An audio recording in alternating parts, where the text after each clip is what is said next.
Hey, you guys. So, let me bring you a little closer to me. I'm not going to be up here long. To be honest, I'm baking a cake. uh, but I wanted to come on and just really quick. What I'm going to have to say is not going to take long, and it's better that I not be up here talking too much because who knows what will come after, out of my mouth once I'm on a roll. So I only want to talk as long as I can like restrain and check myself.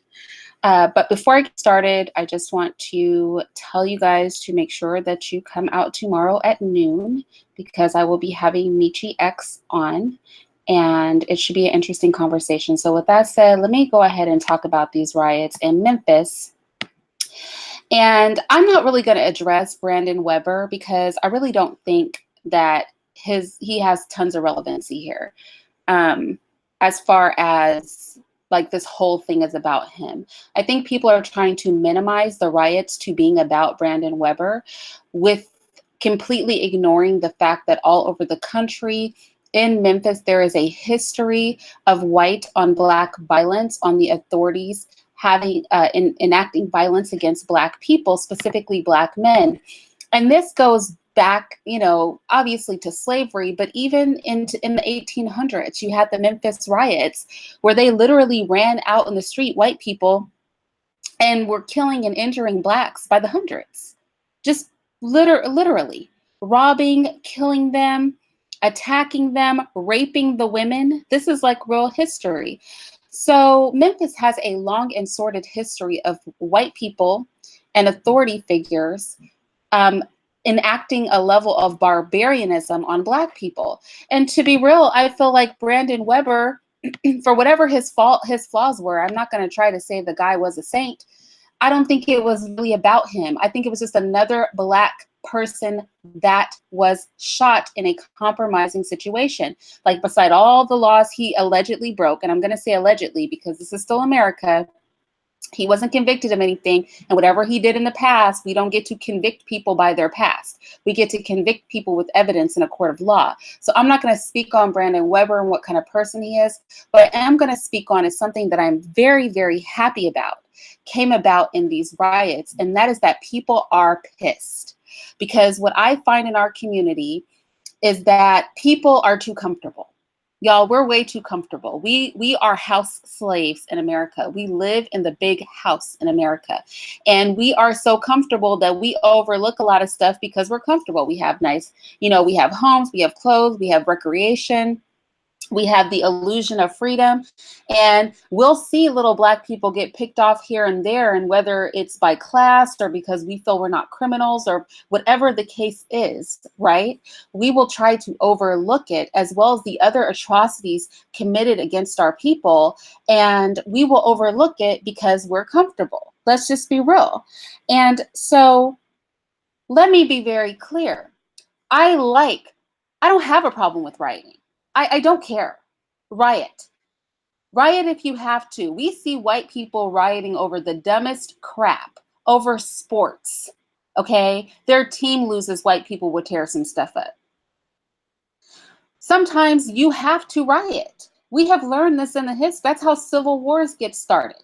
Is a group of people feel very disgruntled and they're like, we need a redo. We need a remake. I don't see a problem with that in and of itself. I don't really like that when black people riot, we riot in our communities. And I've heard the arguments like, well, we don't own the stuff in the community and blase, blase. Well, maybe not. But when we wake up after you tear up the community, people have to walk around their tore up community. So if you could just take your little happy asses 20 miles to the south, north, east, or west and tear up some stuff that makes sense and let them wake up to a torn up community, that would make more sense to me. One thing I don't like about the rioting is it's very misdirected. I like the energy and the idea and the passion behind it. I like the disgruntledness behind it. I like seeing black people not being comfortable, not taking every little thing. I like all that energy. But I do feel that it was highly misdirected. And so I feel like we need that same energy spread out throughout the people with focus. This, I'm over this crap, this is ridiculous energy. And here's the thing, I don't feel sorry for the police involved. I don't feel sorry for anybody that got caught up in those riots from the other side of the coin. I don't care that the marshals were there, not the sheriff or the police. It's all the flipping same. They all work for the same system.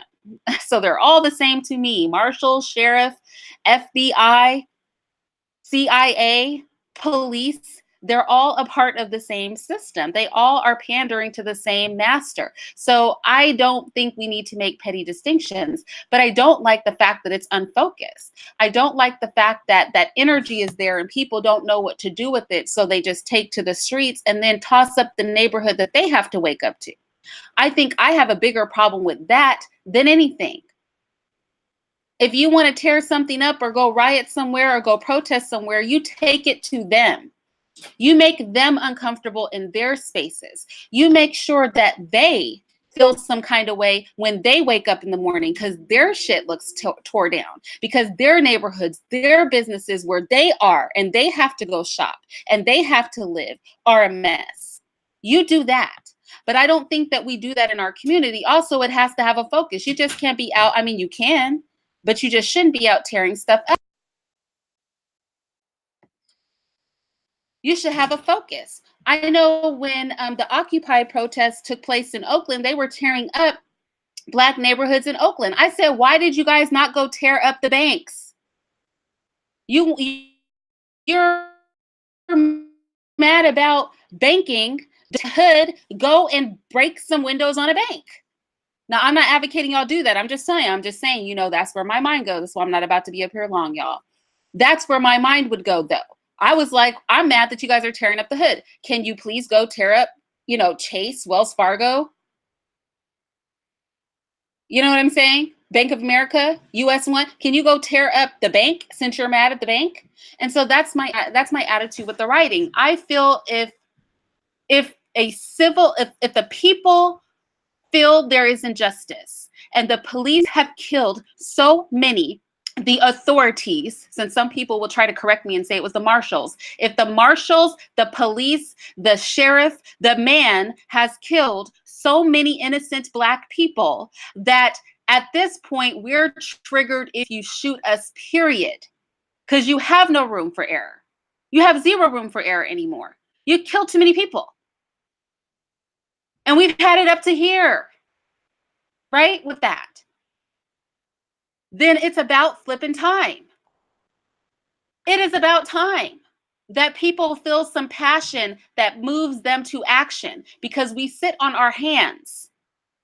Maybe it's about time we learn to unify in something.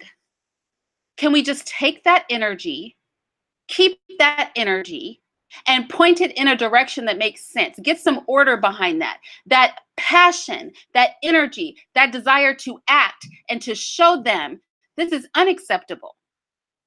Can I just see that focused? I don't know why anybody is knocking this. I just really don't understand. Like, why? Why knock it? Why make excuses for it? Why feel ashamed of it? Do you see how our people's mentality works?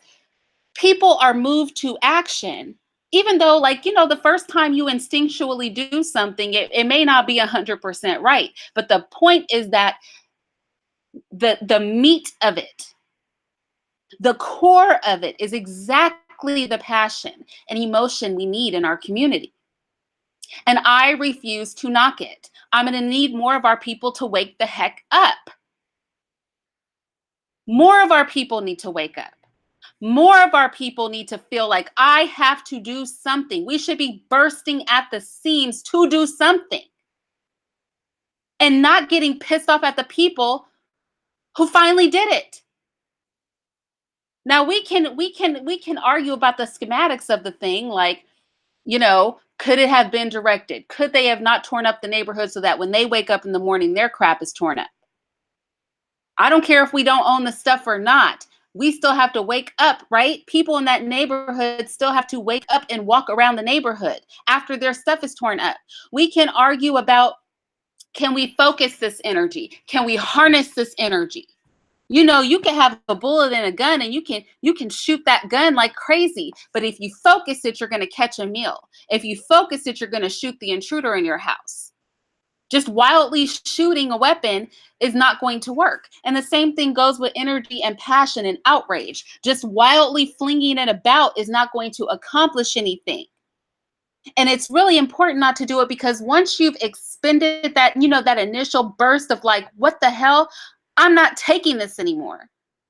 You feel sedate. It's like crying. You know how you get so upset you start crying, then you feel better after you've cried, even though really not a damn thing has been solved? That's what unfocused energy expent is. It's wasted. It's wasted. So we have to have that passion and that energy that they expressed, that disrest, this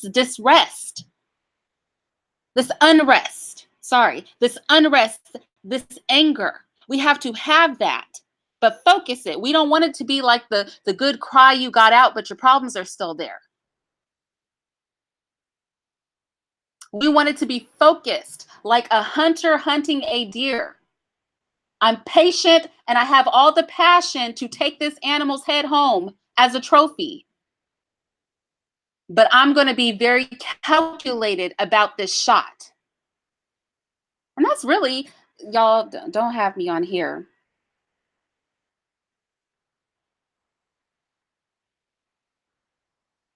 This is the internet. I will say this. This is why we need to have private meetings, right? This is why we need to have places where allies are not there. This is where we need to take that energy of wanting to join forces with each other for action and directing that. You know what I'm saying? Your emotions cannot control you. Feel the emotion. Feel the emotion. We want to use that. But they can't control you, because we can't be out here wild. We have to make sure that it's not expended. People tear some stuff up, and a day or two later, a week later, they're not mad about it anymore. Everybody was mad at the banks, and after people protested all over Oakland, you didn't hear smack about it.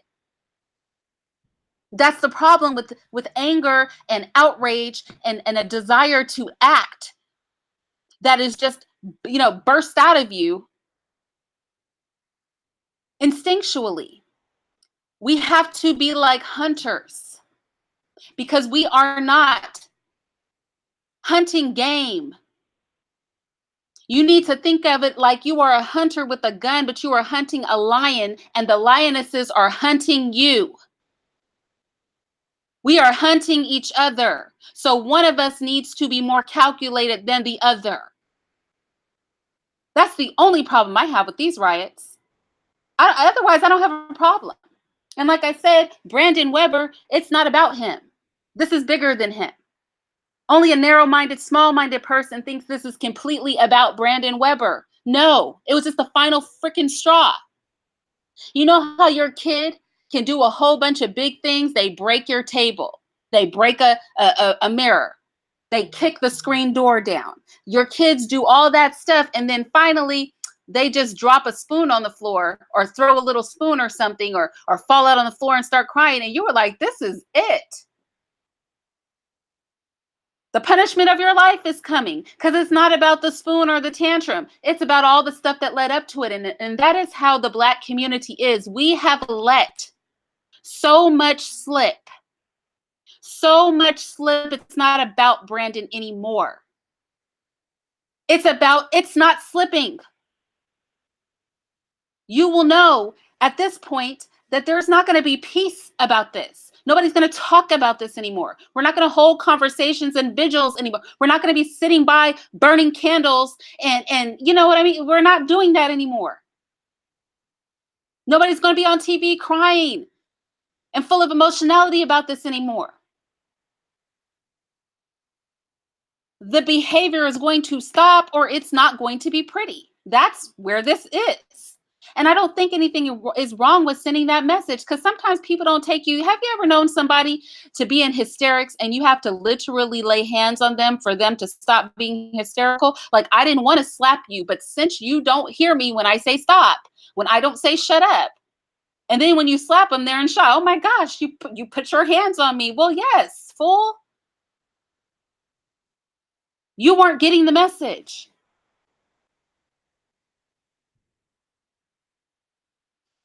It's not about Brandon, but I do think that we need to have focus and direction. I think that that is essential. Now, with that said, I'm not going to say a whole lot more on this topic because I think I've said enough. But what I will say this is be sure to join me tomorrow at noon because Michi X is coming over and we're going to have a discussion I think is not had very often in the community, but I think is essential because we need to be worried about giving all of our people the tools to navigate this thing as a collective. So we're going to be talking about non-Black allies, or as my man likes to call them, all Black people who have families that are blended. All of us don't come from fully Black families. You might have an uncle or a cousin or something. You know what I'm saying? A grandparent, a something in your family, an aunt, something in your family, some people that are not Black. What does that look like in correlation to us getting this thing done? Because we can't trust everybody. If you have a non-Black partner, you may not be able to trust the person you lay down with. Fool, we may not be able to invite you to the meeting. If you have a non-Black grandmother, you may not be able to sit down with her and tell her what you did regarding the community that day. We need to have these discussions because we have to deal in the real world. Everybody talks about separation, but the integration is deep. So how do you navigate that? Michi and I are going to talk about that tomorrow. She's also going to talk about the Black agenda tour that she has going on. And, you know, who knows where the conversation is going to go, but just talking about things that are effectual and can be used in real life, because we have to operate in real life. Like the internet is cute. The fantasy is cute. That's nice. But people need tools and conversations that they can implement in their everyday life, especially as people are moving to have these conversations in the real world. There's only so much stuff we can say on the internet, but we can be in a room with all Black faces. But if everybody doesn't know how to navigate the situation in their personal life, when they walk out of the room, that's how we get infiltration and problems. That's where issues come to play. And so we have to address some of these important and very real issues and stop with the internet fakeness. Like no one in your family is mixed. Stop with the internet fakeness. Like you've never bumped into a non-Black person or there's no non-Black people that you speak to. We need to know how to deal with those people in ways that are appropriate because we always see our movement subverted. We always see infiltration. We always have a flipping problem because nobody knows what to do or how to act or where to draw lines. No more of that. Feel the passion that those in Memphis feel. Feel the unrest and desire to do something that those in Memphis feel. We have no reason to put them down or be ashamed because if the day comes and you need somebody to take action, you don't want to shame all the people who would do it. But we want to encourage each other to be pragmatic. To be pragmatic. Right? We need to have a secret love affair with pragmatism. And our moves need to be calculated. And our thought process and our energies need to be directed. Because as I said, we are hunters hunting a lion, but the pride is hunting us. So you got to stay focused. A pride has many members and they are good hunters. So you might have a weapon, you may have the passion, you may have the wherewithal to do this thing, but you know what? It's not going to get done when you're being hunted and reckless. The last thing, because we are being hunted, that's why they're rioting in Memphis. The last thing when you are being hunted and you are trying to turn the tables on the hunter that you want to do is be reckless. And I will say it one more time, dude, if y'all are going to be reckless, if you are just going to riot, can you please take that stuff over to somebody else's neighborhood? I don't care who owns what in the Black neighborhood. Nobody wants to wake up to their neighborhood tossed. Go toss the neighborhood of the people you have a problem with. So when they wake up, they can remember what happened the day before and think on that. They don't care when we riot because we tear up our own stuff and they walk out of their houses and their neighborhoods look pristine. Let them walk out of their houses to tore down stores and burned up buildings and car windows knocked out. Let them wake up to that. Let them wake up and be uncomfortable. Let them wake up and live with the ramifications of their people having done something wrong. Do not make our people wake up to that. I'm going to need you guys to travel the 10, 15, 20 miles outside of your neighborhood so that some other people can feel uncomfortable. Because when they are uncomfortable, they will act too. Sometimes people cannot listen until it hits their door. Everybody will look the other way until it's their area, their neighborhood. When they know a Black person gets killed and the drama's coming to you, fool, it's not staying in our neighborhood. It's coming over there. So you might want to get on this caring spree with us. You might want to try to care with the rest of us. If you don't care, you might want to fake it. Direction, focus, calculatedness, so that there is a clear there's a clear message, a methodology to the energy, a methodology to the movement. Not just tearing stuff up to tear stuff up because you feel it. That's when you organize. Say, I feel like doing something with y'all right now. I'm ready for this right now. And then you control that passion and you organize. We have a problem with organization in the Black community. A fire can warm your house when it is controlled. It will burn your house down when it is unorganized, when it is uncontrolled, when it is unruly. Fire is dangerous. But in the right hands, it is a powerful thing that can be used to your advantage. And that is what our passion, and that is what we see in Memphis. That is the takeaway from this situation. I don't see any other takeaways. The rest of it, I don't care. I don't care what that kid did. I just don't care. None of that is relevant to me. That's some base level stuff. I'm not even going to deal with it. That's some remedial, it's a remedial ass conversation. It is not about Brandon. If he were the only one, we could talk about him, but he is not the only one. It is not about innocence or guilt. There's no need to touch on those subjects because it's not about that. And anyone who thinks it is lost. So I'm gonna need you to catch up real quick and get with the program. So with that said, you guys, I'm literally baking a cake. Do come through for Michi X tomorrow. Please thumbs up the video on your way out. If the Black Agenda Tour comes to where you are, make sure you participate in it. If nothing else, just to get the idea of what it looks like when we organize and collectivize and have conversations amongst ourselves. And like I said, try to harness and relate to that same energy from Memphis with the lens of what I've put out here, which is just that we need to have self-control and we need to collectivize and use these energies for something that is going to be effectual and beneficial on a grand scale, lest it be something that fizzles out once you got it off your chest, right? We don't want this to be like rage that burrows up and explodes and then dissipates, because if it's like that, nothing will actually get accomplished. It will just be a riot here, a riot there, and then a year later, mum's the word. Nobody cares. Everybody's over it. They got their energy out. That's the problem with our people. We need to collectivize and focus. And I'm sorry, you guys, that I didn't say hi to everybody. I wasn't looking at the chat, so I apologize for that. You know, I don't normally like to do that. So we'll have a chill session. How about that?